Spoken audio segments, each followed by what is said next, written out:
પણ ઘણા શુભ ચિંતકો એવા હોય, ઘણા આપણા શુભ ચિંતકો એવા હોય કે શુભ આપણું થાય અને ચિંતા ઈવડાઈને થાય. કહેવાય શુભ ચિંતક, પણ શુભ આપણું થાય ને ચિંતા એને થાય. હા, હમણાં એક શુભ ચિંતકે મને સલાહ આપી, બોલો. મારા શુભ ચિંતકે મને સલાહ આપી, મને કે વાઇફ સાથે તમે ગમે એટલી દલીલ કરશો, વાઇફ સાથે તમે ગમે એટલી દલીલ કરશો, તમે કોઈ દી નહીં જીતો. એની કરતાં તમે એને એક નાનકડી એવી તમારી સ્માઇલથી હસાવો.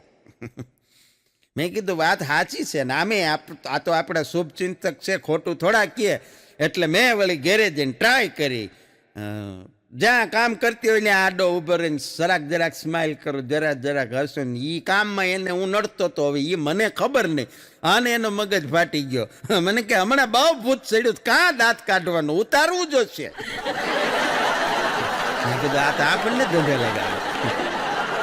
પણ એક પતિએ પત્નીને કીધું કે હું વિદેશ જાઉં છું. એટલે એની પત્નીએ કીધું કે આમ જો ભારતમાં રહ્યો, વિદેશ ભલે જાઓ, હું બધા દેશનું કહી દઉં કે ભારતમાં રહ્યો તો તમે મારી સાથે સાડી મોકલજો, દુબઈ જાઓ તો મારી સાથે ગોલ્ડ લાવજો, ઘરેણા મોકલજો, ફ્રાન્સ જાઓ તો મારી માટે સરસ મજાના પરફ્યુમ્સ લાવજો. એનો પતિ કે હું નરકમાં જાઉં. હા, એ કે હું નરકમાં જાઉં. ત્યારે એને ઘરવાળીએ કીધી કે તો એક સરસ મજાનો વિડીયો બનાવીને મોકલજો તમારો, જેથી મને ખબર પડે કે બૈરીને હેરાન કરવા વાળાના ત્યાં શું હાલ થાય છે.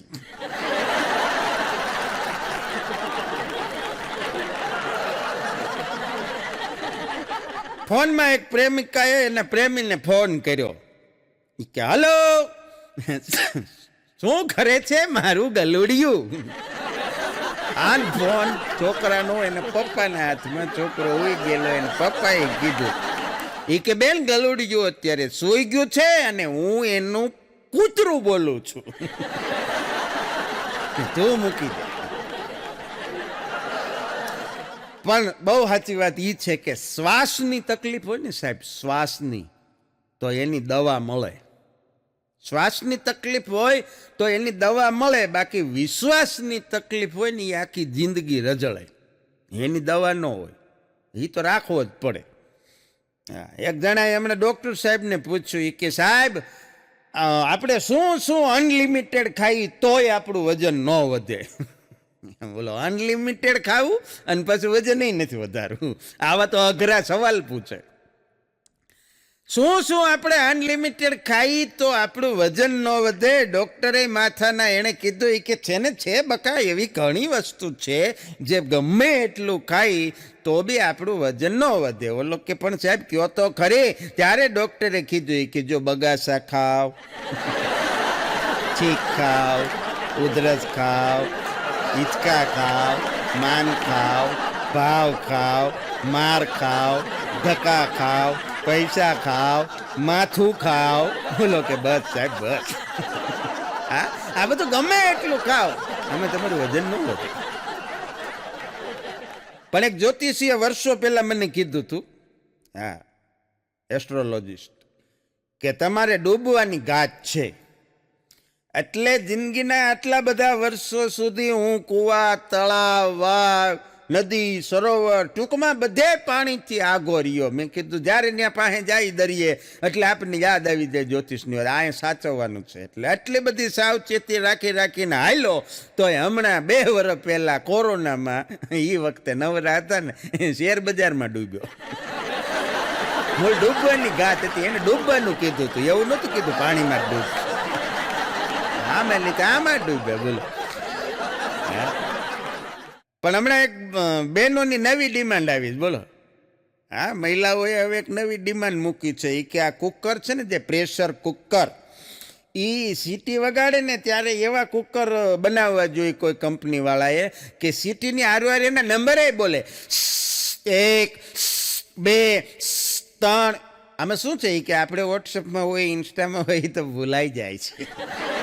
ખબર રહે ને નંબર બોલે ત્યારે કેટલી વાગી. પણ એક ભાઈને સવાલ પૂછ્યો એ કે તમે માની લો કે તમને ભગવાનનો અચાનક ભેટો થઈ જાય તો? ત્યારે એ ભાઈ કીધું ઈ કે માની તો લઉં, પણ પેલા મારે ઈ ચેક કરવું પડે કે ભગવાન મારી ઘરે આવ્યા છે કે હું ભગવાનની ઘરે ગયો છું.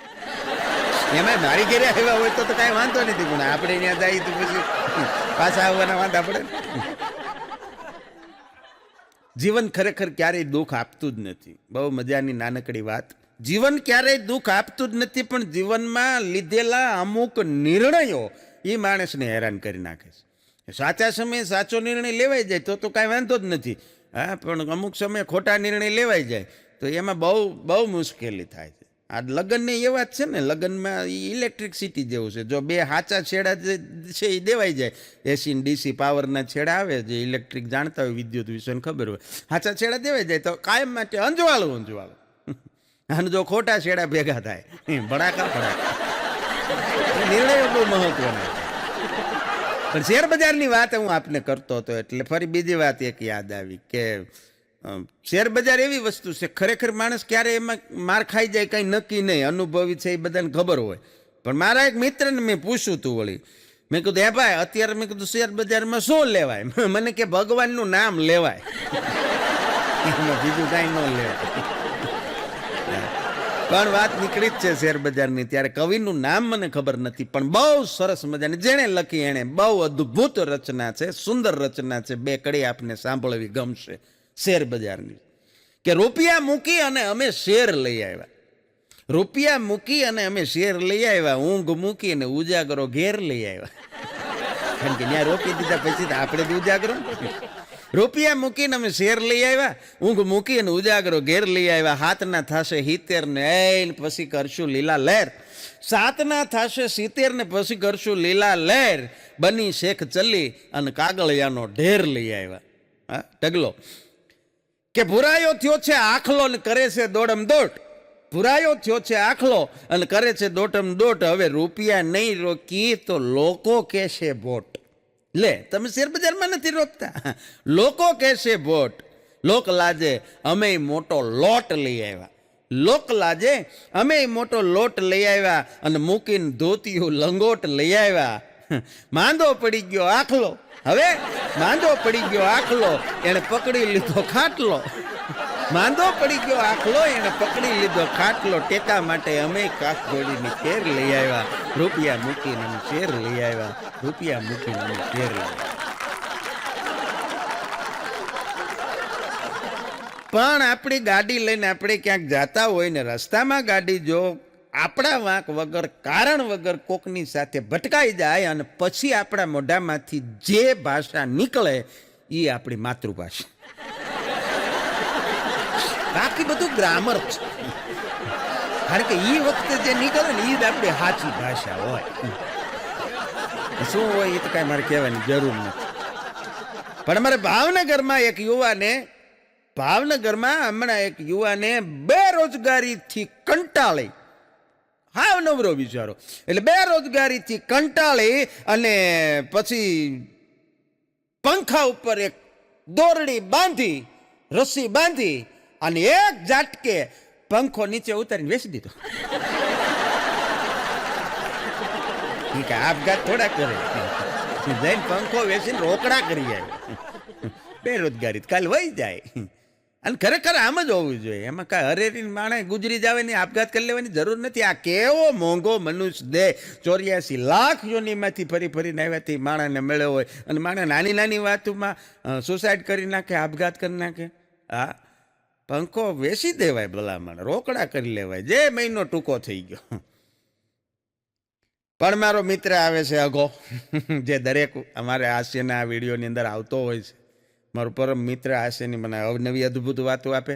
એ અઘો હમણાં એની દુકાને એનો એક ખાસ વાંઢો એક ભાઈબંધ આવતો હતો. એના લગ્ન નહીં થયેલા, એની પાસે આવે એટલે એને પૂછ્યું કે ગુગો એના કે ગુગા કે તમને તમારે શેઠ હમણાં ઓલું ફિલ્મ જોવા લઈ ગયા હતા, એ કે કાશ્મીર ફાઇલ્સ. ગુગો કે હા, કે આખા સ્ટાફને લઈ ગયા હતા બધાને, સાહેબ શેઠ એના ખર્ચે લઈ ગયા હતા, બહુ મજા આવી. શેઠે કાશ્મીર ફાઇલ બતાડી દીધી છે. હવે મને જો એ વાંઢો હતો ગુગો, એ કહેતો હતો હવે મને જો શેઠ એક સરસ મજાની કન્યા બતાવી દે ને તો પછી એ કન્યાને કાશ્મીર હું બતાડી દઉં. મારા એ તારો પ્રશ્ન. વાંઢા એટલે અમુક એવા વાંઢા નકશીક વાંઢા હોય. પોલીસે હમણાં એક એલ લખેલું સ્કૂટર લઈને એક બેન નીકળે, બેનને ઊભા રાખ્યા. એલ એટલે લર્નિંગ, શીખે છે, આ એવો અર્થ થાય. એ એલ લખેલું સ્કૂટર લઈને નીકળે ને એ બેનને ઊભા રાખ્યા ને બેનને ઊભા રાખીને પોલીસે સમજાવતા હતા કે બેન તમને ખબર નથી આવી રીતે એલ લખેલું સ્કૂટર લઈને તમે એકલા રોડ ઉપર નીકળી જાઓ છો? તમારી સાથે એક પરમેનન્ટ લાયસન્સ વાળી વ્યક્તિ પાછળ બેસેલી હોવી જોઈએ, આવો નિયમ છે, તમને ખબર નથી? ત્યારે એ બેને પાછળ જોઈને કીધું કે લે એવડે એ ક્યાંક પડી ગયા લાગે છે. ઘેરેથી તો લઈને નીકળ્યા હતા મુદ્દો, બેને રસ્તામાં કે પાડી. હમણાં હું ગાડી લઈને નીકળ્યો હતો, મારી આગળ એક બેન એક્ટિવા લઈને જતા હતા. એ એક્ટિવા લઈને જતા હતા, એ બેન ઓચિંતાને વળી હું ખબર કે ખાડો આવ્યો છે કે સપનું આવ્યું હોય, એ બેનને બેન પડ્યા હેઠા. હવે સ્વાભાવિક છે, સ્ત્રી દાક્ષિણ્યની ભાવનાવાળા આપણે. મેં તરત ગાડી સાઈડમાં રાખી, મેં કીધું બેનને કાંઈક હેલ્પ કરીએ, ઊભા કરીએ. એને મેં ગાડી ઊભી કરી દીધી. પછી ગાડી પાસે જઈને ઊભી કરતો હતો, બેન પાસે જતો હતો. ત્યાં બેન કે લે ઉભા રહ્યો ઘડીક વાર ઉભા રહ્યો કે. મેં કીધું શું છે? મને કે પહેલાં એક મારો ફોટો પાડી દો ને, સરસ મજાની મારે સ્ટેટસમાં મૂકવું છે. હું ભપ થઈ ગઈ. તું ભપ થઈ ગયા, આ ટ્રાફિક જામ થઈ ગયો બેન. પણ ઉનાળાની ઋતુ એપ્રિલ મે એટલે વેકેશનનો આમ સમયગાળો, પણ આમ ઘઉં ઘરની અંદર ઘઉં અને મસાલાની સિઝન. બહેનોને આ 2-3 મહિનામાં આ બહુ ચિંતા હોય. એ ઘઉં લાવવાના ને પછી ઘઉં વળી સફાઈ કરવાના. હમણાં એક ભાઈ કહેતા હતા મને કે હે ભાઈ કે કોઈની પાસે એવો મેસેજ છે? મેં કીધું કેવો? મને કે 11 જણાને તમે મોકલો એટલે ઘઉં વીણાઈ જાય, 21 જણાને મોકલો એટલે એરડિયું દેવાઈ જાય, 31 જણાને મોકલો એટલે ટીપડા ભરાઈ જાય. મેં કીધું હવે એ કાંઈક એવો કાંઈક મેસેજ આવતો હોય તો સારું કીધું.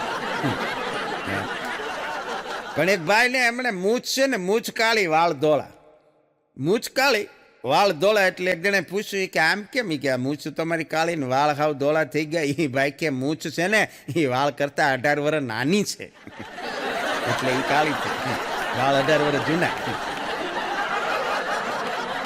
પણ એવું ક્યારેય ન વિચારવું સાહેબ જિંદગીમાં, એવું જિંદગીમાં ક્યારેય ન વિચારવું કે કામ આપણે કરીએ છીએ અને સફળતાનો યશ એ બીજા લઈ જાય છે. કારણ કે બડે માનુસો તને ભાગા. જિંદગીમાં જીવન મરણ જસ અપજસ આ બધું છે ને પરમાત્માએ નક્કી કરેલું હોય છે. હા, એ વર્ષોથી બળે છે ઘી અને રૂની વાટ, પણ છતાંય લોકો શું બોલે છે કે દીવો સળગે છે, દીવો બળે છે. એટલે એવું જિંદગીમાં છે જ નહીં. હા, એક બેન હમણાં મહેંદી મુકાવતા હતા પાર્લરમાં, બરોબર હથેળીમાં વચ્ચોવચ એણે એના પતિનું નામ લખાયું. ઓકે, પૂછો આમ કેમ? બરોબર હથેળીમાં વચ્ચે પતિનું નામ લખાવવાનું કારણ શું? એ બેન કે આપણી મુઠ્ઠીમાં રહે ને, એમ રહેતા. પણ અરમાન જિંદગીના પૂરા થાય તો ઘણું છે, અરમાન જિંદગીના પૂરા થાય તો ઘણું છે, ને 2-4 કામ જો સારા થાય તો ઘણું છે. લવલેશ ડર નથી મોતનો મુજને, પણ ઇજ્જતનું કફન ઓઢીને મરાય તો ઘણું છે, ઇજ્જતનું કફન ઓઢીને મરાય તો ઘણું છે. હમણાં એક ગાયનેક હોસ્પિટલ, એનો મેટર્નિટી વોર્ડમાં એક બેનની ડિલિવરી થઈ, બાળકનો જન્મ થયો. એટલે નર્સ છે એ બાળક લઈ અને હાથમાં બહાર આવી અને જે બેનના ઘરવાળા હતા હસબન્ડ, એટલે કે આ બાળકના પિતા, એના હાથમાં આપ્યું. એ ભાઈ આ બાળકને ખાલી અડધી મિનિટથી પોણી મિનિટ હાથમાં રાખી અને તરત જ એના મોટા ભાઈ બાજુમાં હતું એને પાસ કર્યું. એ ભાઈએ તરત અડધી મિનિટ રાખીને એના ઘરના, એટલે આ બાળકના દાદા મોટા બાપુજીને બા એને આપ્યું. એણે અડધી મિનિટમાં પાસ કરી અને નાના એનાથી નાના હતા એને ભાઈને ઘરનાને એના હાથમાં આપ્યું. એણે વળી એના બાળકના નાના નાની હાજર ને હોસ્પિટલમાં ડિલિવરી માટે, એટલે એમના નાનીના હાથમાં આપ્યું. નાનીએ વળી નાનાના હાથમાં આપ્યું. ક્યાંય બાળક અડધી મિનિટથી વધારે રોકાય નહીં. અને પછી છેલ્લે ફરતું ફરતું દાદીના હાથમાં આવ્યું એ બાળક. અને દાદી પાસેથી જ્યારે દાદાના હાથમાં એ નાનું એવું છોકરું આવ્યું ત્યારે છોકરાએ પૂછ્યું દાદાને, એ કે દાદા આ બધું હું માંડ્યું છે? હજી તો હું હાયલો આવું છું અને તમે મને આમથી આમ ઘૂમરે ચડાવ્યો. અને ત્યારે દાદાએ કીધું કે દાદા બેટા આ બધા જેટલા અહીંયા તને ફેરવે છે ને એ બધાય વોટ્સએપથી ગ્રસિત છે. હા, એ બધા ફોરવર્ડ કરવામાં માને છે. અને આમે તું તો હજી માર્કેટમાં નવો આવ્યો છે. હા, એટલે તને તરત ફેરવા કરે છે એક હાથમાંથી બીજા હાથમાં. આવા વોટ્સએપના યુગમાં મોબાઈલ, ફેસબુક, વોટ્સઅપ, ઇન્સ્ટા, આમ ઘડીક વાર જો 15 મિનિટ 20 મિનિટ મોબાઈલ હાથમાં લઈને તો મોબાઈલ માણસને મંડે પૂછવા, માલિક જીવો છો કે ગુજરી ગયા? હા, એને ચિંતા થવા માંડી. એટલે વોટ્સએપ તો કહી દઉં, આમ તો ઘણી વાર કહી ચૂક્યા છીએ, પણ ફરી યાદ આવ્યું એટલે લઈ લઉં કે વોટ્સએપ એટલે સેમ નાના બાળકની ચડ્ડી જેવું. ભલે કાંઈ હોય કે ન હોય, પણ ઘડીએ ઘડીએ ચેક તો કરવાનું.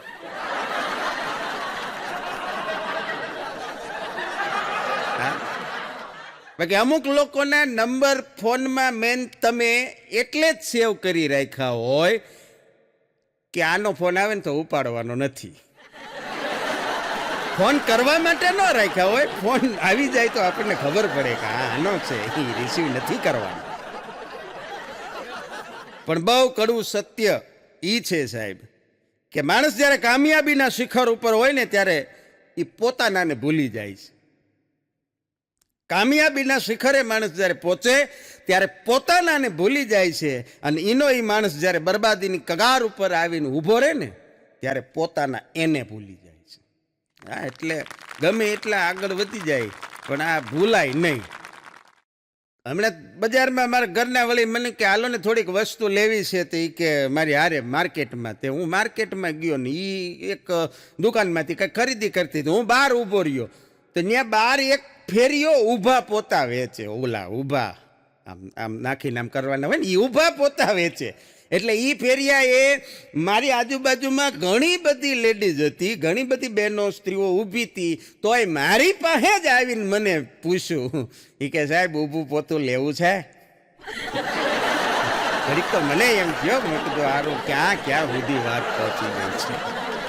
પણ આજકાલનો માહોલ એવો છે સાહેબ કે નર્સરીની અંદર એડમિશન લેવાનું હોય, બાલ મંદિરમાં નર્સરીની અંદર એડમિશન લેવા માટે વાલીઓ પેરેન્ટ્સ એટલી બધી દોડાદોડી કરતા હોય, એટલી બધી હડિયાપાટી કરતા હોય, અને એમાંય અમુક સિટીમાં અમુક નામાંકિત શાળાઓ હોય ત્યાં તો આગલા દિવસે રાત્રે લાઈનમાં ઊભું રહી જવાનું વાલીને ફોર્મ લેવા માટે. ત્યારે તો સવારમાં એને એડમિશન માટેનું ફોર્મ મળે નહીં, આખી રાત વાલીઓ ત્યાં સૂઈ જાય, લાઈનમાં ઊભા રહે, અને ત્યારે સવારે બારી ઉગડે ત્યારે ફોર્મ મળે. આવા કષ્ટો વેઠે ત્યારે મને એ વિચાર આવ્યો કે MA BEd થયો, મારી 18 વર્ષની શૈક્ષણિક યાત્રામાં મારા બાપુજી મારી નિશાળે માત્ર 2 વાર આવ્યા, અને એ એટલે કે 2 વાર હું એના ચંપલ પહેરી ગયો હતો એટલે.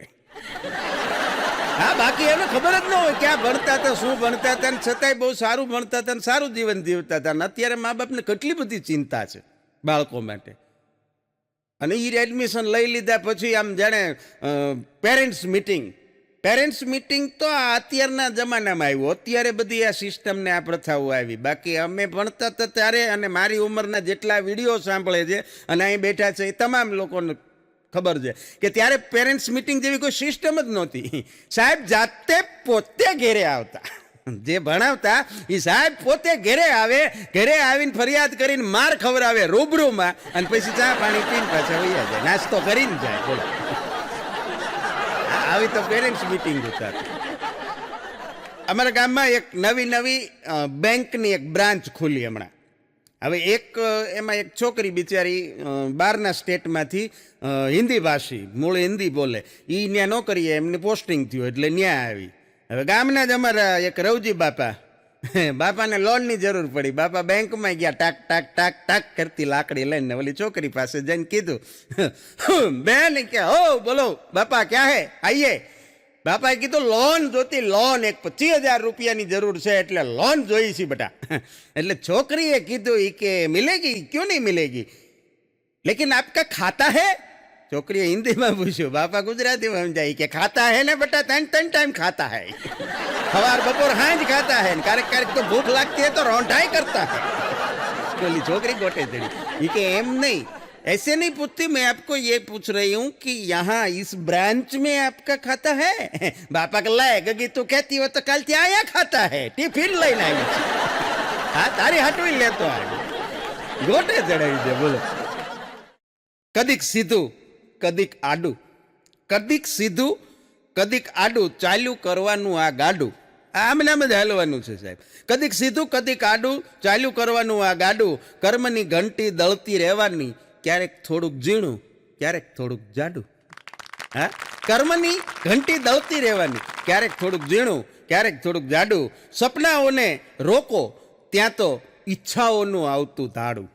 સપનાઓને રોકો, ત્યાં તો ઈચ્છાઓનું આવતું દાડું. અને આ જીવન છે જ આળવિતરું, આ જીવન છે જ આળવિતરું.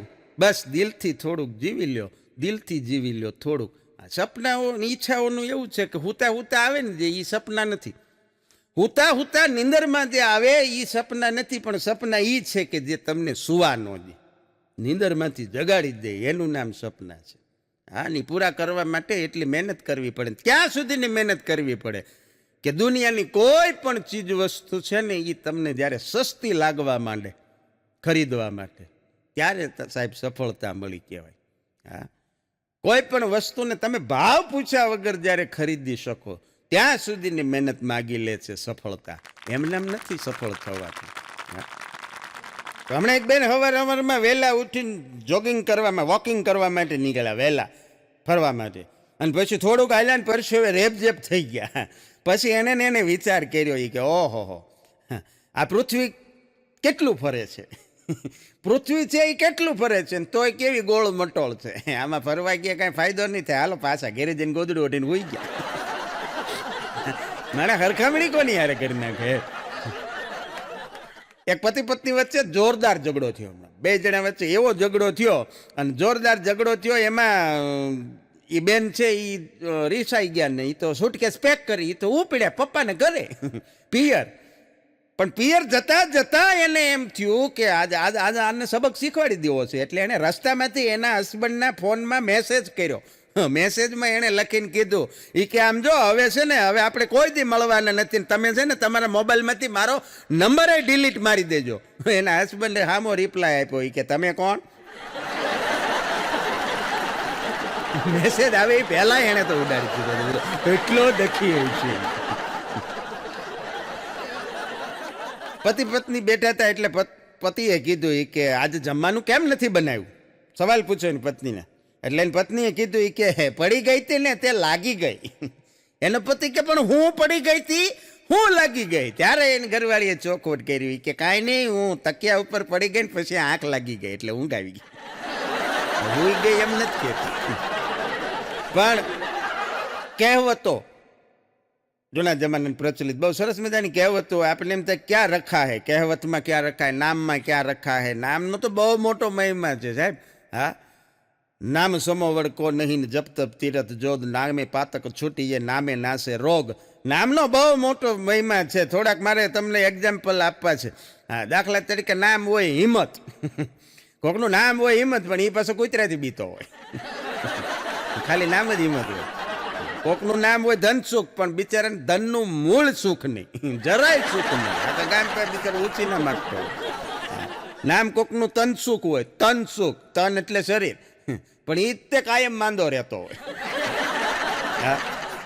નામ શાંતિલાલ હોય, પણ જીવનમાં શાંતિ નામની કોઈ વસ્તુ ન હોય, કાયમ હળિયા પાટીને અશાંતિ રહેતી હોય. એટલે એવું નથી કે જેવું નામ હોય એવો જ માણસ હોય એમ. આમે જે નામ બોલાણા એને કોઈ વઢે લેવાની જરૂર નથી. આ તો ફોર એક્ઝામ્પલ છે. હા, કન્યા રાશિ હોય, પણ એ કન્યા રાશિવાળાને જ કન્યા ન મળતી હોય. બાયોડેટા બહુ સારા હોય, પણ કોઈ બાયું નથી દેતા. હા, વૃષભ રાશિ વાળા હોય ઈ જ જ્યાં જાય ને એને જ આખલા ભટકાય, બળદ એની આમ જ આવીને ઠીક. પણ નામ એવા હોય કે ઈ નામ જે વ્યવસાય સાથે જોડાયેલો હોય તો એ નામ એને શૂટ કરતું હોય. એટલે આપણને એક મનમાં આપણને એક ઇમેજિન જાગે. દાખલા તરીકે હવે કેટરીના કેફ, હવે એ નામ જ એવું લાગે કે એને જોતા જ આપણે કદાચ કોઈ દી ન જોયું હોય તોય આપણે એવી કલ્પના તો કરી શકીએ, મનમાં ઇમેજિન તો લાવી શકીએ કે એક સુંદર છોકરી હશે. હા, એનું નામ સવિતાબેન હોય તો એ કાંઈ કેટરીના કેફ આવી કાંઈ આપણને અત્યારે લાગે એવું ન લાગે. નામ પ્રોફેશન હારે મેચ થવું જોઈએ. એટલે કેટલાક ઉદાહરણ સ્વરૂપ, કેટલાક એક્ઝામ્પલ નામ ખાલી હાસ્ય માટે, નિર્દોષ આનંદ માટે. આમાં કદાચ કોઈનું નામ હોય તો કોઈ ખોટું લગાડવાની જરૂર નથી, માત્ર નિર્દોષ હાસ્ય માટે ને આનંદ માટે. હા, કેટલાક ડૉક્ટરોના નામ છે કે જે એના પ્રોફેશન સાથે બરોબર મેચ થાય. હા, મજા આવશે આપને. દાખલા તરીકે આંખના ડૉક્ટર હોય, આંખના ડૉક્ટર. હવે એ ડૉક્ટરનું નામ જ હોય કે ડૉક્ટર નયન રોશન. કેવું સરસ લાગે. આપણને એમ થાય કે આની પાસે જશું એટલે આપણને આંખનું દર્દ મટી જ જશે. આંખના ડૉક્ટરનું નામ ડૉક્ટર નયન રોશન. પછી એન્ટ્રોલોજિસ્ટ, પેટની કાંઈ ગરબડ હોય તો એ ડૉક્ટરનું નામ હોય ડૉક્ટર પવન આઝાદ. નામ આપણે મજા આવી જાય, અડધી તકલીફ એમને દૂર થઈ જાય. કાર્ડિયોલોજિસ્ટ હોય, કાર્ડિયોલોજિસ્ટ ડોક્ટર, અને એનું નામ હોય ડોક્ટર હૃદયનાથ દિલ સુખાણી. મજા આવી જાય એમ થાય કે આ સાહેબ પાસે જશો ને તો રોગ મટી જશે. ગાયનેકોલોજિસ્ટ હોય, સ્ત્રી રોગના નિષ્ણાત, હા, એનું નામ હોય ડોક્ટર જન્મેન્જય સુયાણી. એનું ધંધોજી એ પ્રોફેશનની જન્મેન્જય સુયાણી. બાળકોના ડોક્ટર, બહુ મજા આવે, સરસ. આવું નામ હોય ને તો એમનામ એમ થાય છોકરું ને હાજુ થઈ જાય. બાળકોના ડોક્ટરનું નામ હોય ડોક્ટર બાલકૃષ્ણ નાનજી. મજા આવે. માનસિક રોગના નિષ્ણાત ડોક્ટર હોય, એનું નામ હોય ડોક્ટર મનસુખ વાઘેલા. મજા જ આવ્યા કરે. કાનના ગળાના ડોક્ટર હોય, ઈએનટી સ્પેશિયાલિસ્ટ હોય, એનું નામ શું હોય ખબર? ડોક્ટર કાનજી ગલાણી. કાન નાક ગળું બધું આવી જાય. એનેસ્થેટિસ્ટ હોય, બેભાન કરે ને આપણને એ, હા, ડોક્ટર જાગૃતિ સુવાગિયા. આપણને એમ થાય કે આ જગાડશે ને આજ હું ઉડાવશે. હા, કેન્સરના ડોક્ટર, અઘરામાં અઘરો રોગ, અઘરામાં અઘરા ડોક્ટર, પણ નામ શું? તો કે પ્રાણ જીવન જીવરાજાણી. અને છેલ્લે બધા આવી ગયા તો પછી પશુ પક્ષીના જે ડોક્ટર હોય, વેટરનરી, એને શું કામ બાકી રાખવા જોઈએ? પશુ ચિકિત્સક હોય, એનું નામ હોય ડોક્ટર મયુર પોપટલાલ હાથી. મજા આવી જાય. આવા ડોક્ટર હોય ને તો એમ થાય ના, બધા એના પ્રોફેશન મેચ થાય છે. હમણાં આગલો મને કહેતો તો, મને કે મારા ઘરમાં ધરમભાઈ મારી સૌથી વધારે ઇજ્જત કોઈ કરતું હોય ને તો મારો કબાટ. મેં કીધું કબાટ શું ઇજ્જત કરે? મને કે જ્યારે કબાટ ખોલું એટલે મને કે 2-3 જોડી કપડાં મારા પગમાં આવીને પડી જાય. કેટલી ઇજ્જત કરે. મેં કીધું વાહ. પણ અમુકને છે ને સાહેબ મોઢું હોય ફૂટી ગયેલા ફુગા જેવું. મોઢું ફૂટી ગયેલા ફુગા જેવું હોય. પાછા સ્ટોરીમાં એ ગીત મૂકે. શું લખે ખબર? નોક નોક નોક તેરા બાપ આયા. હવે ભાઈ બુદ્ધાલાલ લઈને ઘેરે જા, એ વાત જોવે છે સારભાઈ બીડીને બુદ્ધાલાલ. હમણાં એક સાસુ ને જમાઈ બે મંદિરે ભેગા થઈ ગયા. એક જ ગામમાં ભાઈનું સાસરું હતું, એટલે સાસુ ને જમાઈ બે ભેળા થઈ ગયા મંદિરે. અને મંદિરે ભેગા થઈ ગયા એટલે એના સાસુએ જમાઈને પૂછ્યું, એ કે ઓહો હો જમાઈરાજ કેમ છો કુમાર, મજામાં? એટલે ઓલો જમાઈ કે હા મજામાં. એ કે શું માગ્યું તમે ભગવાન પાસે? એટલે જમાઈએ કીધું, એ કે મેં ભગવાન પાસે એવું માગ્યું કે આવતા ભાવમાં મને ગરોળી બનાવજે.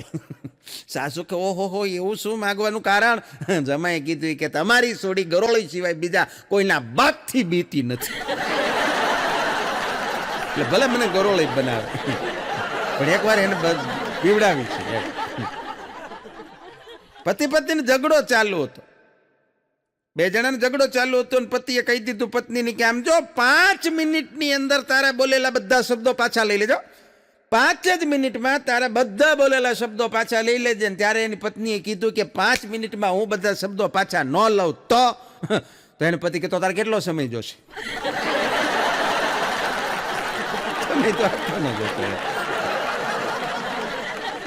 પણ એક રિક્ષાવાળો હમણાં ફૂલ વોલ્યુમ ઉપર ટેપ રાખીને ગીત વગાડતો જતો હતો.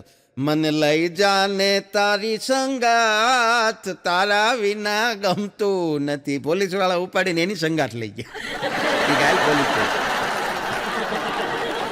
પણ મંગળમાં પાણી હોવાનો ખગોળ શાસ્ત્રીઓનો દાવો મંગળભાઈની પત્નીએ નકાર્યો.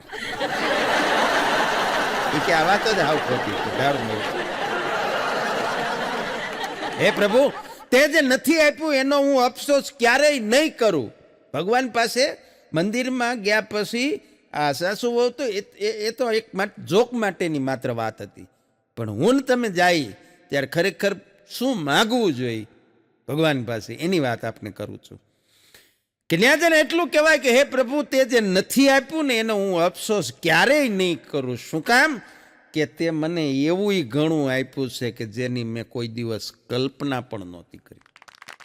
આ મગજ હા, जितना दिया मेरे सरकार ने मुझको, जितना दिया मेरे मालिक ने मुझको, उतनी तो मेरी औकात भी नहीं थी. ये तो कर्म है उनका, वरना मुझ में तो कोई ऐसी बात भी नहीं थी, मुझ में तो कोई ऐसी बात भी नहीं. ભગવાન પાસે જઈને આ મગા પાણો પાણો બનાવજે. ભગવાનના મંદિરે જઈને એવી પ્રાર્થના કરાય કે બનાવીને તો મને પાણો બનાવજે. પણ કેવો પાણો કે જે મંદિરમાં એક જ વાર જાય ને તો એ સીધો ભગવાનની મૂર્તિ થઈ જાય. અને કદાચ પગથિયું બન્યો હોય ને પગથિયું, તો પગથિયાનો પાણો પણ છેક ઈશ્વર સુધી લઈ જાય એવો પાણો બનાવે. આપણને તો પાણો નહીં માણો બનાવ્યા છે સાહેબ. પણ જો માણસાઈથી જીવી જાય તો. મનોચિકિત્સક પાસે, સાયકોલોજીસ્ટ પાસે એક બેન મળવા માટે ગયા અને એ મનોચિકિત્સક છે એ બેનને સમજાવતા હતા સાયકોલોજીસ્ટ. મૂળી બે પતિ પત્નીને ઝઘડાની વાત હતી. એટલે એણે કીધું કે જો બેન, તમારા પતિ ઉપર તમને બહુ ગુસ્સો આવે ને, અતિશય ગુસ્સો આવે તમારા પતિ ઉપર, તો તમારે શું કરવાનું? તમારે એક ગુસ્સો ઠાલવતો એક પત્ર લખી નાખવાનો. તમારા મનમાં જે કાંઈ હોય એ બધા શબ્દો નીકળી જાય એવો તમારે એક સરસ મજાનો પત્ર તમારા પતિ વિશે લખી નાખવાનો અને પછી સળગાવી દેવાનો. એ બેન કે તો પછી પત્રનું શું કરવાનું? વીટનો પ્રકાર હતો પણ તમે બધા સમજી ગયા એટલે મજા આવે.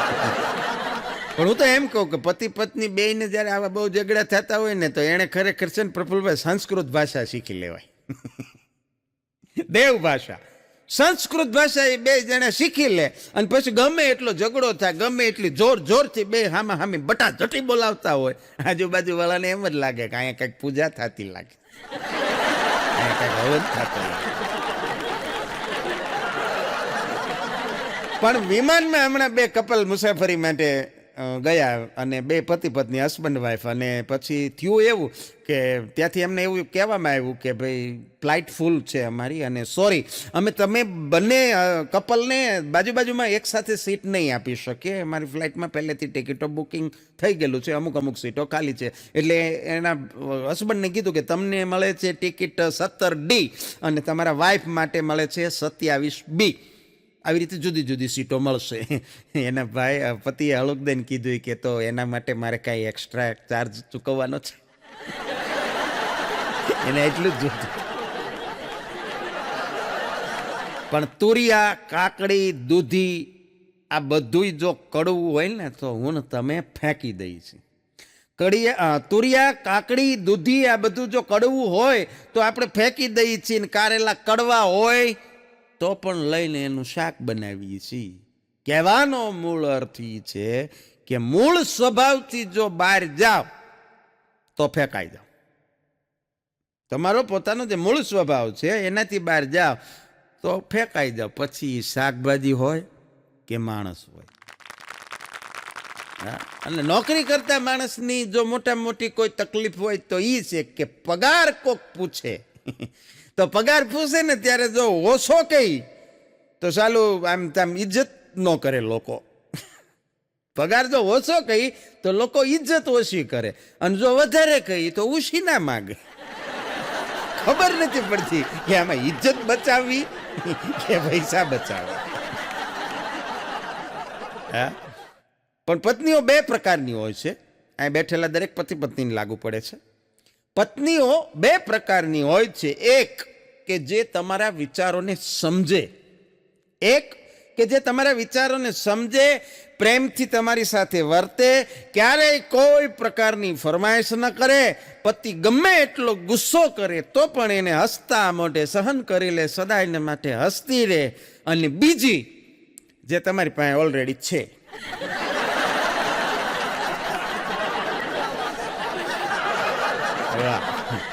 પણ સારા લોકોની ક્યારેય પરીક્ષા ન કરવી.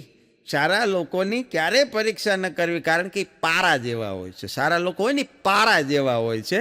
જ્યારે તમે એની ઉપર વાર કરશો ને એ તૂટશે નહીં પણ જિંદગીમાંથી રસ્તો કરી દેશે, ખસી જશે ક્યાં. સારા લોકો માટે કાયમ માટે અમે કહીએ છીએ કે ખુદા તારી કસોટીની પ્રથા સારી નથી હોતી, કે બધા સારા હોય છે એની દશા સારી નથી હોતી. પણ સૌથી વધુ બેઇજ્જતી ત્યારે થાય સૌથી વધારે બેઇજ્જતી ત્યારે થાય જ્યારે આપણે બજારમાં કંઈક વસ્તુની ખરીદી કરવા માટે નીકળ્યા હોય ને બરોબર આપણને કોઈ દુકાનમાં કોઈ શોપમાં કોઈ સારી વસ્તુ ધ્યાનમાં આવી જાય ને આપણને એમ થાય કે આ ખરીદી લઈને આપણે એનો ભાવ પૂછીએ અને બરોબર ખરીદવા માટેનું જ્યાં મન બનાવ્યું વસ્તુ હાથમાં લે ત્યાં આપણો ને આપણો છોકરો વાંહીથી બુસ્કોટની સાલ ખેંચીને કે પપ્પા એ નથી લેવું રહેવા જાઓ મમ્મી ખીજાય. ત્યારે આપણને એમ થઈ જાય કે ઓહો. પણ એક સામાજિક પ્રસંગે એક ડોક્ટર અને એક ચાર્ટર્ડ એકાઉન્ટન્ટ CA બે ભેગા થઈ ગયા પ્રસંગમાં. અને પછી સ્વાભાવિક છે કે આમાં તો શું છે કે જ્ઞાની સે જ્ઞાની મિલે તો કરે જ્ઞાન કી બાત, જ્ઞાની સે જ્ઞાની મિલે તો કરે જ્ઞાન કી બાત, ને ગધે સે ગધા મિલે તો કરે લાતમ લાત. જે બે વિષયવાળા સરખા માણસો ભેગા થાય તો પોતાના વિષયોની વાતો કરે. એટલે ડોક્ટર અને ચાર્ટર્ડ એકાઉન્ટન્ટ ભેગા થયા એટલે ડોક્ટરે ચાર્ટર્ડ એકાઉન્ટને કીધું કે ભાઈ આપણે તો એવી તકલીફ છે ને કે સાલું જ્યાં પ્રસંગમાં જમવા જવાનું થયું હોય, આપણે તો સામાજિક પ્રસંગે ગયા હોય, લગ્ન પ્રસંગે ગયા હોય અને બરોબર બુફેમાં ડીશ લઈને ઊભા હોય ને તો બાજુમાં કોક આવીને તરત મંડે ફરિયાદ કરવા કે સાહેબ થોડાક દિવસથી મને હાર્ટની બહુ તકલીફ રહે છે. તે વળી બીજો કોક આવે સાહેબ મને શ્વાસની થોડીક તકલીફ રહે છે, કોઈ વળી કે મને બીપીની તકલીફ છે ને કોઈ વળી કે મને ગેસની તકલીફ છે. જાણે આમ કેમ ડોક્ટર બન્યા એ આપણો ગુનો ન હોય. આવી રીતે બધા મંડે ફરિયાદો કરવા ન્યાને આપણે કેમ જાણે દવાખાનું ચાલુ કરવાના હોય. આવું થઈ ગયું છે. આવી ફરિયાદ ડોક્ટરે ચાર્ટર્ડ એકાઉન્ટન્ટને કરી CA ને. એટલે CA જે હતો બહુ હોશિયાર માણસ, એણે ડોક્ટરને કીધું કે સાહેબ એક કામ કરો, હવે પછી તમે આવી રીતે કોઈ પ્રસંગમાં જાઓ અને લોકો તમને જ્યારે આવી રીતે ફરિયાદ કરવા માંડે એટલે તમારે એની ફરિયાદ સાંભળી લેવાની, એને જે કાંઈ સૂચન હોય એ કરી દેવાનું કે ભાઈ તમે આમ કરજો આ ન કરતા. અને પછી બીજા દિવસે એના સરનામા હોય તો બધા જાણીતા જ, એના ઘરે સરનામા ઉપર કોરિયરમાં બિલ મોકલી દેવાનું, કન્સલ્ટિંગ ફી ચાર્જ. એટલે શું તમારે આમાં ફી ચાલુ થઈ જશે ને પછી બીજી વાર કોઈ પૂછશે નહીં કે ભાઈ આને ન બતાવો. બે ફાયદા. ડોક્ટર કે વાત બહુ હાચી કે આનો અમલ સાહેબ કાલથી જ શરૂ થશે. અને સાહેબ હજી તો વિચાર કરે ન કરે બીજા દિવસે ચાર્ટર્ડ એકાઉન્ટન્ટના નામનું બિલ ડોક્ટરના ઘરે આવ્યું. એમાં એમ લખ્યું હતું કે એક સામાજિક પ્રસંગે તમને ધંધાકીય વિકાસ માટે સલાહ આપ્યાની ફી. ડોક્ટર એક હોનહાર વિદ્યાર્થીને હમણાં પૂછવામાં આવ્યું કે બેટા તું કેટલા વાગે સૂઈ જા છો? હોશિયાર વિદ્યાર્થી જવાબ આપ્યો કે સાહેબ જો હું ચોપડી લઈને સૂઉં તો લગભગ 9 વાગે સૂઈ જાઉં, પણ જો મોબાઈલ લઈને સૂઉં તો પછી 2 વાગી જાય, પછી નક્કી નહીં. હા એવા તો માણસોને વ્યસન થઈ ગયા. સગનો ને ચંપા બે ભેગા થયા ને સગનાએ ચંપાને કીધું કે હું છે ને શાદી.com ઉપર રજીસ્ટર્ડ છું. તે સંપાએ કીધું કે એમ તો હું તે જીવનસાથી.com ઉપર રજીસ્ટર છું. તે સગનો હાલને આપણે બે લગ્ન કરી લઈ, શું વાંધો છે? હા તો કે આપણને શું વાંધો છે લગ્ન કરવામાં? સંપા કે મારા બાપાને વાંધો છે. કે તારા બાપાને શું વાંધો છે? કે મારા બાપાએ કીધું છે કે બીજી .com આપણે લગ્ન નથી કરવા. કોમના ઠેકાણા નથી, એમાં .com નો હું વાત. પણ જો તમે દિવાલમાં અથડાવ, ભીતરે તમે અથડાવ અને તમારું નાક છે એ સુરક્ષિત રહે, નાકને કોઈ ઈજા ન પહોંચે, તો સમજી લેવાનું કે તમારું પેટ બહુ વધી ગયું છે. કારણ કે પેલા એ ભટકાય નાકને કાંઈ નહીં. પણ કબીર સાહેબ પાસે, સંત કબીર સાહેબની પાસે એક યુવક જઈ અને પૂછે છે કે બાપજી મારે લગ્ન કરવા છે, મારે લગ્ન કરાય કે ન કરાય, મને યોગ્ય સલાહ આપો, માર્ગદર્શન આપો. અને કબીર સાહેબે એ યુવકને માર્ગદર્શન આપવાને બદલે એની પત્નીને હાથ પાડ્યો, કારણ કે ગ્રસ્ત હતા, કે એક દીવો સળગાવીને લાવો. અને 2 મિનિટમાં એમના પત્ની દીવો સળગાવી અને પાસે મૂકીને જતા રહ્યા. અને એ દીવો મૂકીને તો એ વયા ગયા, એ કાંઈ ન બોલ્યા, પણ ઓલો યુવક હતો એ બોલ્યો કે આવા ધોળા દિવસે તમારે દીવાને શું કરવો છે? ત્યારે કબીર સાહેબે કીધું કે તે પૂછ્યું. એણે પૂછ્યું? હા એણે પૂછ્યું, જો આવી પત્ની મળે ને તો લગ્ન કરવું, નકર આ ધંધો ન કરતી.